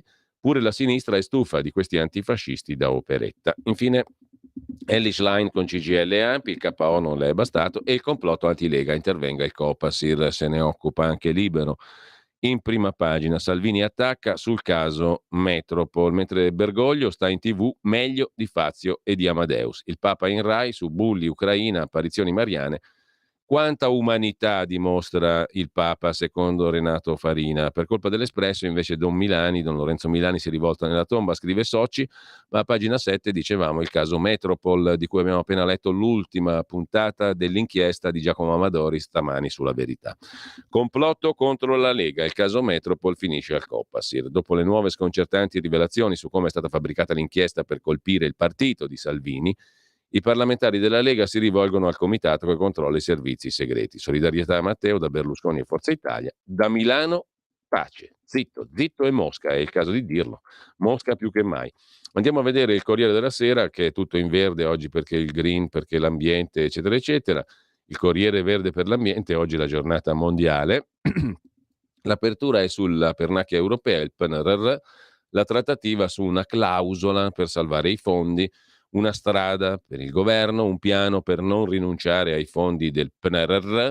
Il negoziato con Bruxelles è partito per ottenere una clausola che consenta all'Italia di dirottare sui progetti di efficientamento energetico, Repower EU, i soldi che rischierebbe di perdere per ritardi e difetti emersi finora nei progetti italici. Con Bruxelles solo un malinteso, dice il ministro Tajani, ma in vista del voto del 24 la Commissione non si schieri. Berlusconi spinge per un centrodestra europeo, Salvini dice noi fuori dal Partito Popolare Europeo. Racconta la sua verità Eva Kaili, 44enne europarlamentare greca finita in carcere per il Qatargate, già vicepresidente del Parlamento Europeo. Io in cella e mia figlia volevano dei nomi, che non è una roba molto strana da parte degli inquirenti. Comunque, al di là di questo, incursioni, prigionieri e la battaglia a Belgorod, la guerra russo-ucraina, il fronte interno, l'attacco di gruppi russi filo-ucraini. E poi il femminicidio, l'omicidio di la soppressione di Giulia Tramontano. Alessandro, il tizio lì, quello che Feltri considera un idiota, faceva paura, dissi a Giulia dormi da me. E a chiudere l'ultimo banco di Alessandro D'Avenia, oggi intitolato Educazione duale. Il titolo è un po' criptico, a pagina 35 c'è l'articolo nel suo dettaglio che inizia in prima pagina. Educazione duale cosa significa sostanzialmente? Complementarietà. I metalli meno nobili sono necessari, come in una relazione gli aspetti meno brillanti lo sono pure, scrive l'insegnante e scrittore che il lunedì ha la rubrica in prima pagina sul Corriere della Sera, che parte da qui. Al liceo, imparando la declinazione dei nomi e la coniugazione dei verbi greci, rimasi colpito da una forma grammaticale che in italiano non c'è. Il duale, oltre al singolare, l'occhio vede, e plurale, gli occhi vedono, i greci avevano un modo specifico per indicare un elemento che ne implica un altro, non in quanto somma, ma come realtà nuova data dalla relazione dei due.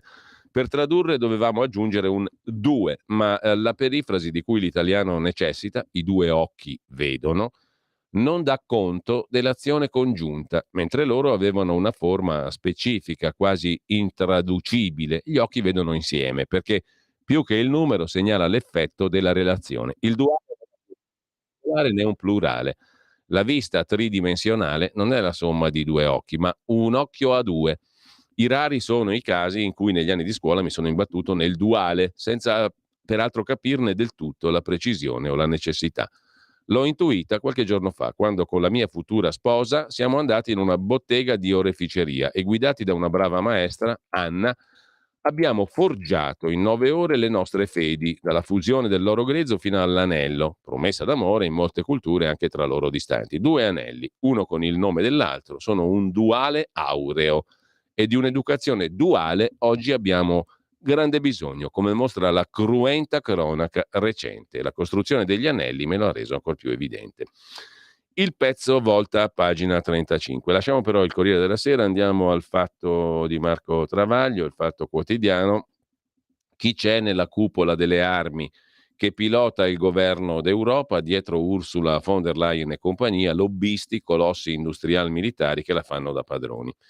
E in taglio alto sopra la testata la frase del giorno: il governo belga scopre che i filo-ucraini usano i suoi fucili a Belgorod e protesta con Kiev. Ve li inviamo per difendervi, non per attaccare in Russia. Ideona di Fratelli d'Italia e Lega: fondi agli inceneritori garantiti dallo Stato, sempre più cari, altri aiuti a chi brucia rifiuti anche a Roma. L'inchiesta con la testata francese Mediapart, l'intolleranza sbarca in Israele, evangelici e sionisti ai ferri corti. Il PNRR fa felice solo il nord e boom di sgravi alle imprese, scrive il Fatto Economico del lunedì. Stasera c'è Report, altre tante belle cose interessanti e poi parla Vincenzo Visco, l'ex ministro delle finanze dei DS. L'Italia è povera e non si salverà grazie ai turisti, infatti si è salvata grazie a Visco e ai suoi tempi. Grazie a lui, ministro delle finanze, ineccepibile e indimenticabile. Mentre lasciamo la prima pagina del Fatto e andiamo a vedere anche il giornale. Il giornale apre con un tema, i comuni rossi. Sorpresa, i soldi ci sono, ma li usano per multarci. Le amministrazioni di sinistra, i comuni rossi, hanno investito 75 milioni di euro per agenti e auto Velox. Le contravvenzioni sono un business, la questione è antichissima, ce ne si occupa periodicamente da anni e anni e anni. Fare multe per fare incassi. Caos Movida, i sindaci dovranno risarcire i cittadini. La sentenza di Cassazione di cui abbiamo detto prima, che però non farà scuola, state pure tranquilli. Il centrodestra sposa il progetto europeo disegnato da Berlusconi. Euro alleato cercasi, scrive Augusto Minzolini nell'editoriale. E poi detrazioni, rimborsi spese, consigli per pagare meno tasse, a pagina 18, le toghe rosse che ci riprovano, vogliamo controllare la pernacchia europea, il PNRR, sparò ai ladri, farà 9 anni di galera, fermò i rapinatori, ne uccise uno, all'alba del 22 aprile del 17 sparò contro 3 rapinatori che avevano fatto colpi nei bancomat della zona di Cittadella, Padova. Uno di quei colpi centrò uno dei 3 uomini, un giostraio in fuga su un'auto, inseguita dai carabinieri. Adesso Massimo Zen, guardia giurata, 52 anni, dovrà scontare 9 anni e 6 mesi di carcere. In carcere per 2 fiori le donne di Hong Kong nel giorno di Tiananmen. Murgia, ecco chi combatte davvero la dittatura, scrivono Francesco Giubilei e Francesco De Palo sul giornale, altro che la Murgia. E poi la bufala Russia Gate, sul giornale se ne occupa Stefano Zurlo. Ora la Lega chiede l'indagine del Copasir, scrive il giornale, a pagina 6 c'è l'articolo di Stefano Zurlo, giusto appunto, la ricostruzione della Guardia di Finanza ha ribaltato il caso Russia Gate, Lega, Savoini, Salvini. E è stata fissata mercoledì l'audizione del sottosegretario Mantovano. La Lega invoca il Copasir, la relazione della Guardia di Finanza risale a 3 anni fa, ma guarda un po', era stata dimenticata. Il Carroccio chiede che se fu complotto intervenga anche l'ordine dei giornalisti, oltre che la magistratura. Con un'intervista al già citato senatore della Lega e componente del Copasir, Claudio Borghi Aquilini. Gli 007 di Putin erano alla riunione, i danni per noi sono stati enormi. L'appuntamento è mercoledì al Copasir. Ascolteremo il sottosegretario Mantovano che ha la delega per i servizi segreti dalla Premier e gli chiederò se i nostri servizi sanno qualcosa di tutta questa storia del Metropol. Pareva una vicenda di tangenti, così era stata presentata, adesso c'è tutta un'altra storia. Abbiamo 3 protagonisti, scrive il giornale, le parole sono però quelle di Claudio Borghi Aquilini, il quale dice: abbiamo 3 protagonisti presenti al Metropol di Mosca, tutti e 3 sembrano avere un ruolo diverso da quello che immaginavamo. L'avvocato Gianluca Miranda quasi spinge i leghisti a commettere il reato, o meglio, mette in bocca agli altri questa o quella frase, pilotando la trama. I giornalisti dell'Espresso assistono in diretta alla fabbricazione dello scoop, che a questo punto prende i colori di una macchinazione. Addirittura uno dei 2 cronisti, Giovanni Tizian, sale sullo stesso aereo di Miranda e il 17 ottobre del 2018 raggiunge Mosca, giusto in tempo per assistere, dietro le quinte ma non troppo, al rendezvous fra la delegazione della Lega e quella russa. E i russi? Adesso scopriamo che alla famosa riunione del 18 ottobre 2018 c'è almeno un ufficiale delle spie di Mosca. Curioso, la trama potrebbe essere capovolta. Quindi vuoi vedere che la Russia non era così amica di Salvini e viceversa? Da scambio presunto di mazzetti a complotto, non sono complottista, dice Claudio Borghi Aquilini al giornale, ma qui il racconto ufficiale fa acqua da tutte le parti. Finora sapevamo che si erano mossi certi personaggi con l'idea di far arrivare nelle casse della Lega montagne di soldi illegali. Il danno per Salvini alla vigilia delle Europee 19 è grandissimo. Solo un paio di mesi fa l'inchiesta della Procura di Milano è stata archiviata. Non c'è stata corruzione, nulla di nulla. ma questo lo scopriamo solo ora. E però l'innocenza della Lega è poca cosa rispetto a quel che sta venendo fuori adesso. Una trappola costruita apposta per tagliare la strada alla Lega, anche con la partecipazione di segmenti dei servizi russi. L'accusa rivolta alla Lega non era proprio quella di avere un rapporto privilegiato col potere russo, a quanto pare non è mica tanto vero, dice Zurlo. Strano, risponde Borghi Aquilini. Qui sembra tutto preparato a tavolino e la presenza di pezzi dell'intelligence putiniana fa crescere l'inquietudine. Chiederemo a Mantovano di dirci quel che sanno i nostri servizi. Noto però un'analogia con quanto accaduto in Austria al vice cancelliere Strache del Partito della Libertà, l'FPÖ.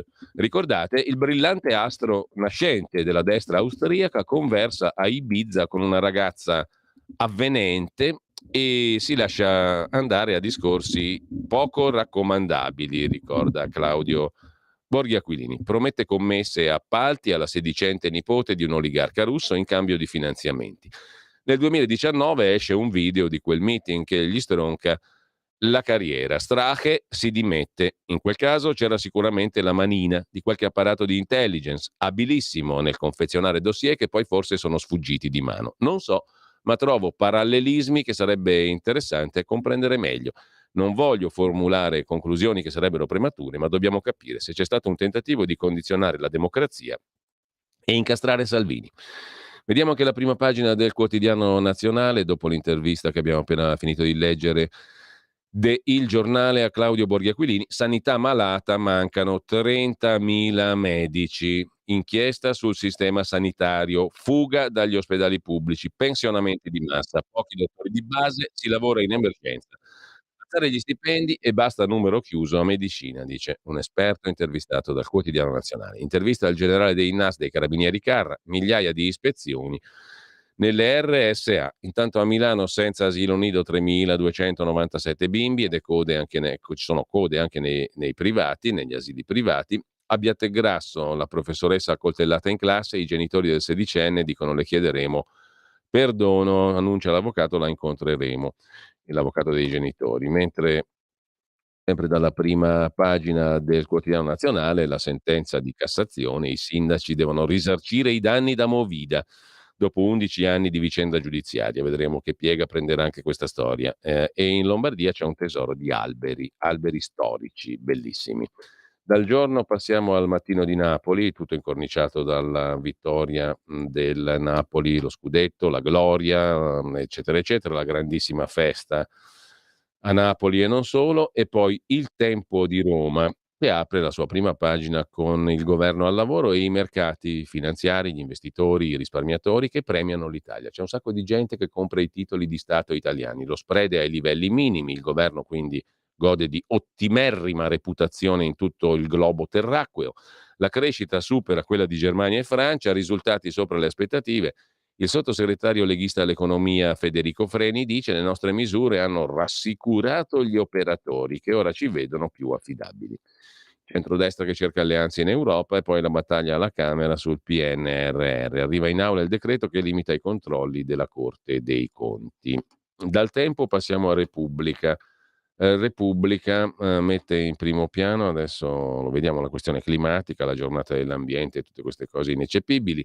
E poi chi ostacola il PNRR, l'esecutivo è il governo, colpa sua, che indica 120 misure a rischio, dall'idrogeno ai piani anti-alluvione, ma senza il recovery o PNRR la crescita crolla. Individuati i ministeri che hanno il maggior numero di progetti bloccati. Sulla Corte dei Conti Calenda con Palazzo Chigi, il ministro Urso dice vogliamo spostare i fondi sull'energia, l'Europa ci dica di sì.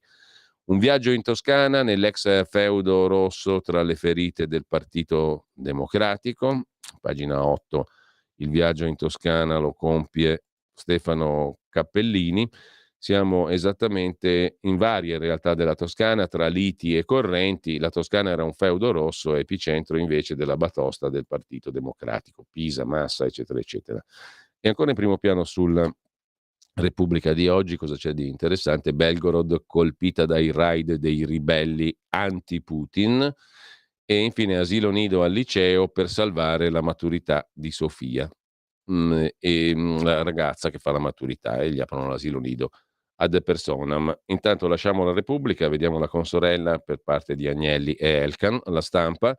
Femminicidi, ecco il piano del governo, un'intervista di Grazia Longo al ministro dell'Interno, Piantedosi, che annuncia il potenziamento dei braccialetti elettronici e delle misure di prevenzione sulla scorta del caso dell'omicidio di Giulia Tramontano. E in primo piano c'è anche la destra che va all'attacco dell'antimafia, Forza Italia contro il procuratore nazionale antimafia Giovanni Melillo, colpevole agli occhi del senatore Maurizio Gasparri di aver rilasciato un'intervista alla Stampa. La Procura Nazionale Antimafia si rivela una fucina di futuri esponenti politici della sinistra, attacca il vicepresidente del Senato Gasparri. Forza Italia contro Melillo, faccia il suo mestiere. Ma per Ellis Line questi qui sono ossessionati, quelli di Forza Italia, da chi controlla. Temi come sempre interessantissimi, prevedibilissimi, ineccepibilissimi. Fuga dal volontariato, via 900.000 giovani, l'inchiesta di Paolo Russo. Siamo troppo precari. Volontariato dovrebbe voler dire ONG, no? Organizzazioni non governative senza fini di lucro. Volontariato, lo dice la parola, però se non mi paghi io non faccio il volontario, non è più volontariato, è un mestiere, è una roba molto diversa. Paralizzati dall'incertezza, schiacciati dalla precarietà, dalla burocrazia, i giovani sono in fuga dal volontariato. Siamo troppo precari. Volontariato, non c'entra niente il volontariato, sono organizzazioni che lucrano, diciamo, sui bisogni delle persone. Lucrano nel senso letterale del termine, non è che si adombri qualcosa di negativo. Ci faccio profitto, business. Grandi dimissioni, il posto di lavoro non vale una vita, ci sono anche quelle belle anime che possono permettersi di dimettersi, di non lavorare più.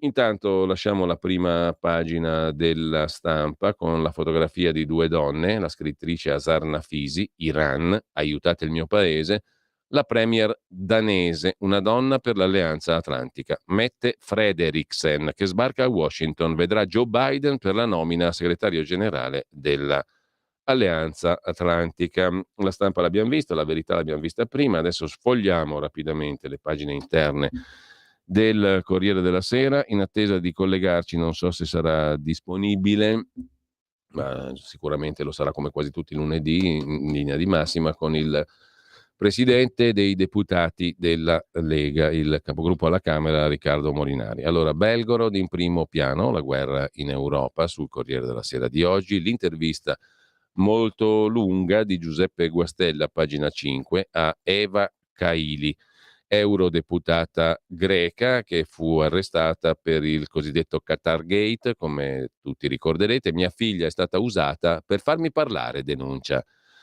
l'ex vicepresidente del Parlamento europeo. Se avessi fatto dei nomi sarei tornata da lei, ma avrei mentito. Insomma, una roba alla pool di Mani Pulite trasportata in Europa. L'eurodeputata dice: non ho mai pensato di avvalermi dell'immunità. Le confessioni di Panzeri, il compagno Panzeri, eurodeputato PD, sono state ottenute sotto minaccia, racconta Caili. C'è poi la clausola per salvare il PNRR e dirottare i fondi sul piano energetico. Una lunga intervista sul Corriere della Sera ad Antonio Tajani, con Bruxelles solo un malinteso, ma in vista del voto del 24 la Commissione non si schieri, tutti stanno rivedendo il piano, e Berlusconi che propone il centrodestra europeo. Poi la RAI, partono i colloqui con i conduttori, c'è il caso di Da Milano, bello che zitto sulla vicenda dei fondi russi e della Lega, del Metropol Gate, eccetera, eccetera, bello che zitto. Il conduttore Da Milano è accusato dalla Lega di aver orchestrato, ai tempi della sua direzione all'Espresso, scrive il Corriere della Sera, lo scandalo dei fondi russi al Carroccio per sfavorire Salvini alla vigilia delle europee. Che farà Da Milano alla RAI è un enigma, diciamo così, appassionante e che ci tiene tutti al cardiopalma. Intanto ci fermiamo un attimo e poi il nostro Qui Parlamento del lunedì con Riccardo Molinari.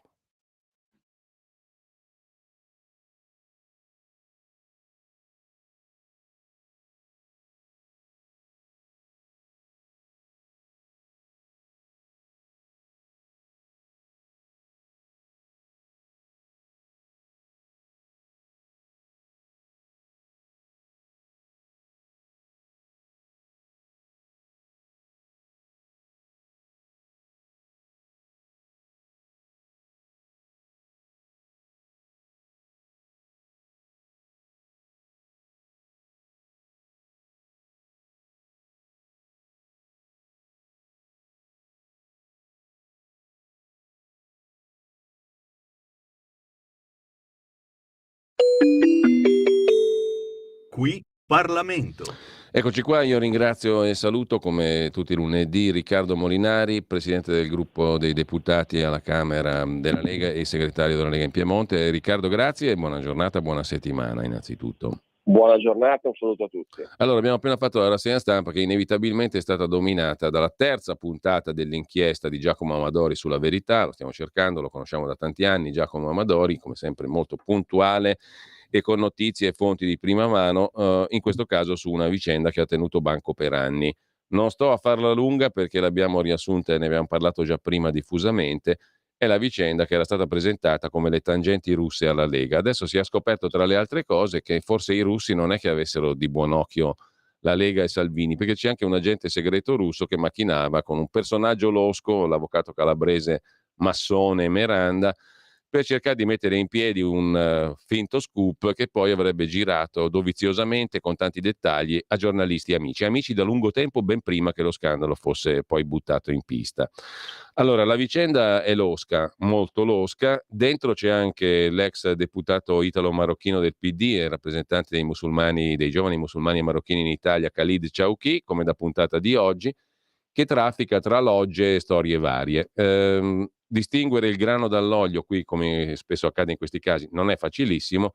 Quel che è certo è che stiamo parlando di una macchinazione, di sicuro. Allora, Claudio Borghi Aquilini, come componente del Copasir, abbiamo letto le sue interviste, ha chiesto e ha ottenuto, credo, comunque il Copasir, che il sottosegretario con delega ai servizi Alfredo Mantovano parli questa settimana. Io ti lascio subito la parola perché ho cercato di riassumere il più sinteticamente possibile la portata, diciamo, politica e anche la portata, diciamo, giudiziaria, credo, spero, da una parte. La Lega infatti ha sottoposto ai magistrati tutta questa vicenda per fare luce, finalmente, anche se va detto che l'informativa della Guardia di Finanza, dalla quale originano le ultime rivelazioni sul quotidiano La Verità, è di ben 3 anni fa. Allora, per 3 anni nessuno ha visto e ha sentito niente fra gli inquirenti che si sono dedicati a questa storia, tra le altre cose.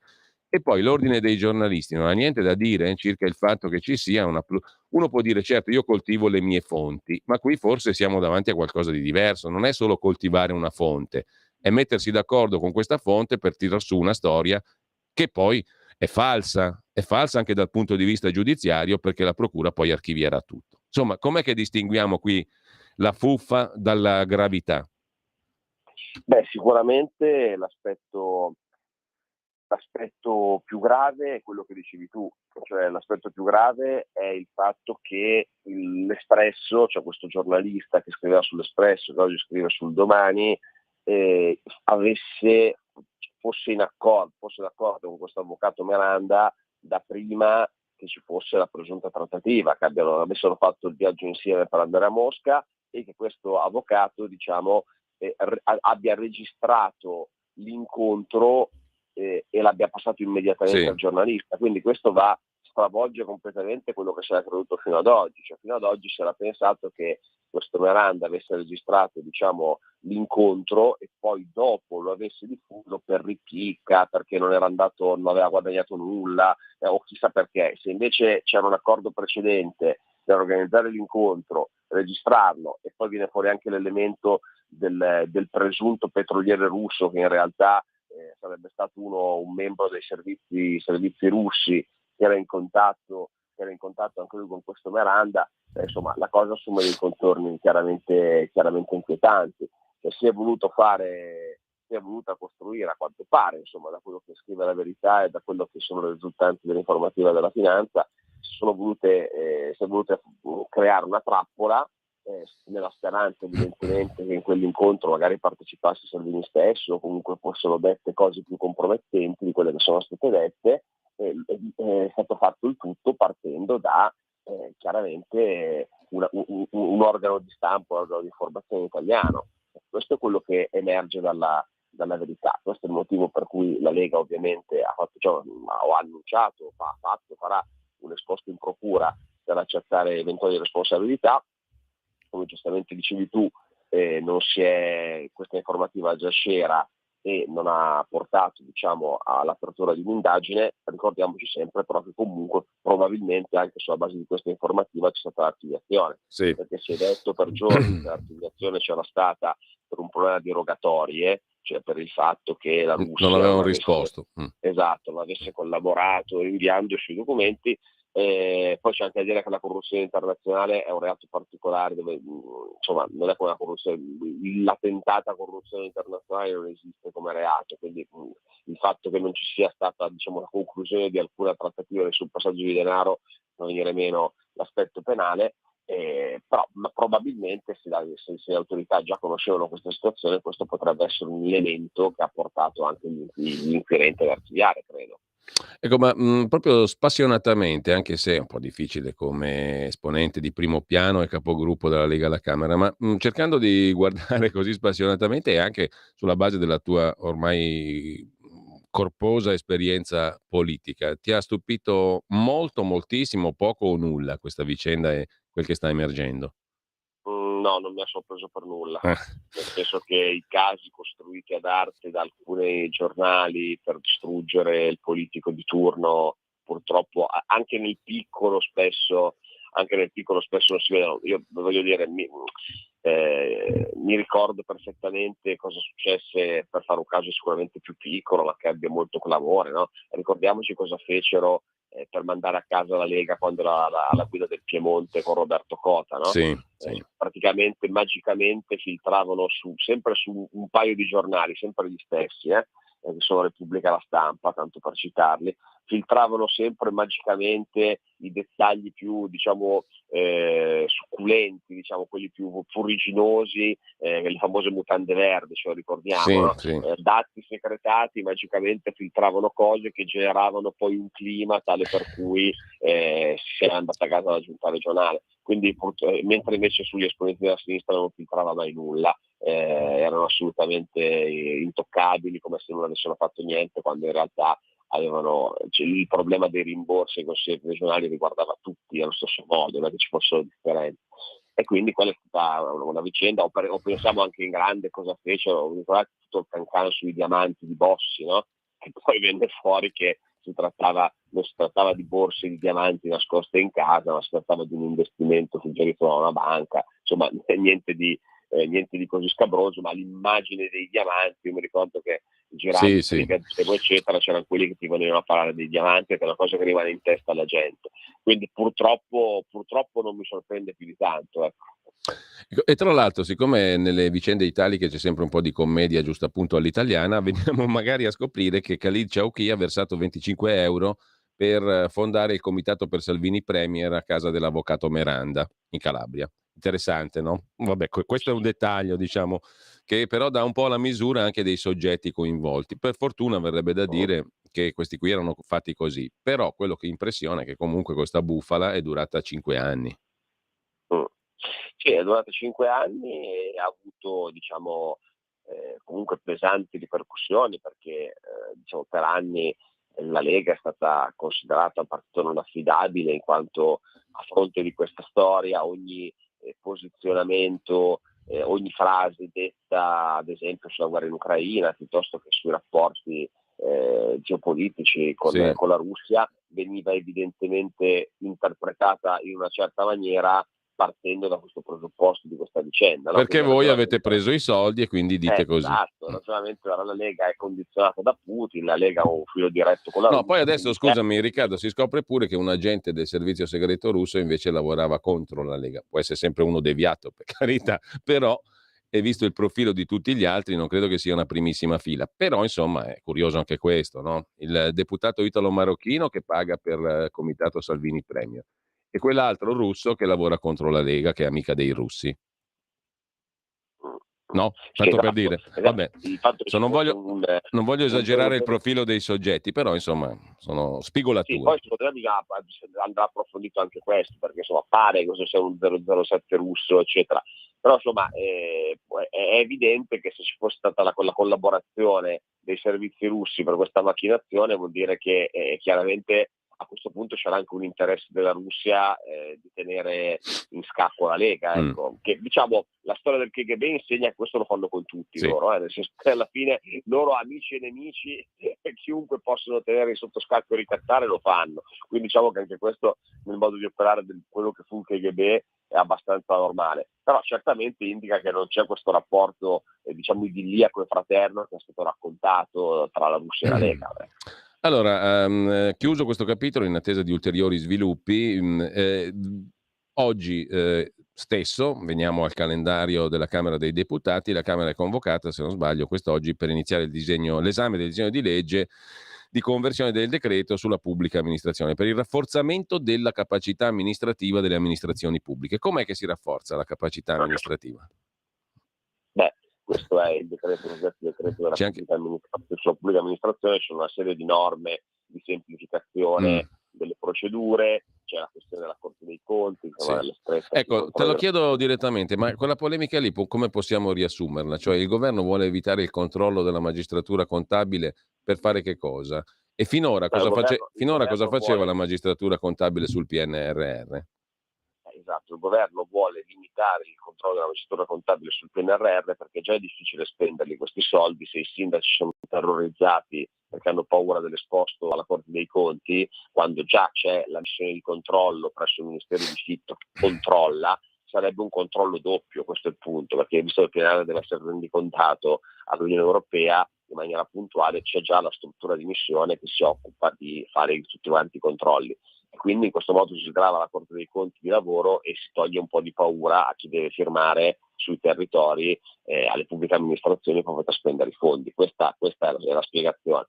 E perché è uno dei tanti problemi che ci sono, oltre al fatto che manca il personale, mancano le professionalità, poi sul PNRR abbiamo già detto, c'è il problema della ricontrattazione perché le infrastrutture necessitano più tempo rispetto a quelli che sono previsti. Ci sono tante questioni aperte. Quello della Corte dei Conti è una delle tante, insomma, la paura della firma è sempre uno dei grandi temi che blocca l'amministrazione pubblica, quindi la polemica si riassume così. Bene, per quanto concerne invece la deviazione, tra virgolette, dei fondi del PNRR sul Repower EU, cioè sul capitolo di efficientamento energetico globale dell'intero paese, come funziona la cosa? Perché perdonami, ma sembra di parlare di cose un po' astratte, no? Come si dice con orrenda espressione, la messa a terra di tutta sta roba, come la traduciamo in atto, tutto questo bla bla bla? Bravo, questo è il problema, perché come anche con quel tema di fondi di coesione, strutture, tutte cose che uno si chiede, ma di cosa state parlando? È legato a quello che dicevo prima, cioè è legato alla questione dei tempi. Il PNRR prevede dei tempi molto stretti, cioè si spenda tutto entro il 2026. Allora, per quanto riguarda ad esempio le infrastrutture, sappiamo che in 3 anni infrastrutture nuove in Italia non si può pensare di farle, di finirle. Faccio un esempio, nel PNRR c'è la linea alta velocità Napoli-Bari, che bisogna iniziarla, è chiaramente impossibile farla entro il 2026. Allora una soluzione poteva essere quella di spostare questi fondi sui fondi di coesione e dargli la stessa longevità temporale, quindi dargli molto più tempo per essere spesi. Questa può essere un'idea. E la stessa cosa dicasi sul Repower EU. Un modo veloce di spendere i fondi quale può essere? Quello di assegnarli direttamente ai privati, ad esempio per l'efficientamento energetico, oppure come Industria 4.0 per dire, no? Che ha funzionato molto bene, si danno fondi alle aziende attraverso crediti d'imposta e quello è un modo certo per farli spendere subito e per avere comunque anche un risultato che sia compatibile, in questo caso l'efficientamento energetico con le linee del PNRR.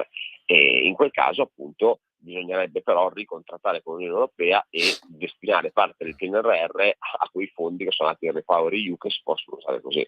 Ecco. So che è cervellotico, però sì. Le problematiche della ricontrattazione del PNRR sono queste, cioè dare delle regole a questi fondi perché possono essere spesi. Ecco, l'ultima cosa velocissima, poi ci salutiamo e ti ringrazio anche per questa conversazione, come sempre. Riccardo, la possibilità che questi fondi vengano poi incanalati verso qualcosa di realmente visibile, apprezzabile, positivo, eccetera, c'è o no? Perché da una parte c'è la comprensibile retorica governativa per cui useremo tutto, faremo al meglio, sarà perfetto, eccetera. Realisticamente? E realisticamente sulle infrastrutture l'unica infrastruttura che sarà finita nei tempi con i fondi del PNRR è il Terzo Valico. Ma perché? Perché il Terzo Valico già sarebbe stato concluso entro il 2026 e cosa si è fatto? Si sono messi i fondi del PNRR a copertura di quell'opera per liberare le risorse nazionali che già erano stanziate. E tutte le altre opere infrastrutturali entro il 2026 non hanno. E per questo c'è il problema di cambiare le scadenze, perché diversamente rischiamo di completare soltanto le micro opere, tra l'altro neanche tutte, cioè quelle che per carità sono più che importanti, assegnate ai comuni, le piazze, il facimento di piazze, il museo didattico, tutte queste cose qua, qui ci sono pagine e pagine di microprogetti, ma rischiamo di non vedere appunto niente di sostanzioso e niente che davvero cambi il volto del paese. E quindi questo è il problema. Quando io dissi se non possiamo spenderli bene, meglio ridarli troppo, riferivo a questo, nel senso che piuttosto che fare centinaia di microprogetti come la briscola sociale che è uscita sui giornali o amenità di questo tipo, se non si riescono a spendere per fare delle cose importanti, visto che sono soldi a debito, ricordiamoci che quando ci si indebita bisogna fare degli investimenti, cioè io penso che quello che spendiamo sul PNRR debba in prospettiva dare un utile al paese, debba generare PIL, debba generare entrate, debba generare economia. Purtroppo tanti microprogetti sono progetti che non generano, e anche per la parte sulla digitalizzazione. Fino a una certa soglia, certo, serve a modernizzare il paese e altro, ma insomma, superata una certa soglia, mi sembra che sono investimenti che aiutano poco. Ecco. Allora, grazie a Riccardo Molinari, come sempre, grazie Riccardo, buona settimana, buon lavoro. Grazie, un saluto a te e agli ascoltatori. E mi raccomando, non dimenticate che alle ore 17 e poi alle ore 21, al termine delle dirette standard, parte oggi, lunedì e giovedì, quantomeno, la lettura integrale di quel capolavoro che saranno I Promessi Sposi di Alessandro Manzoni, che è in realtà un distillato di tante riflessioni su tanti aspetti, dall'economia alla morale, al potere, alla politica, alla magistratura. Un affresco straordinario che, parlando del Seicento, ci parla di oggi, purtroppo. Qui Parlamento.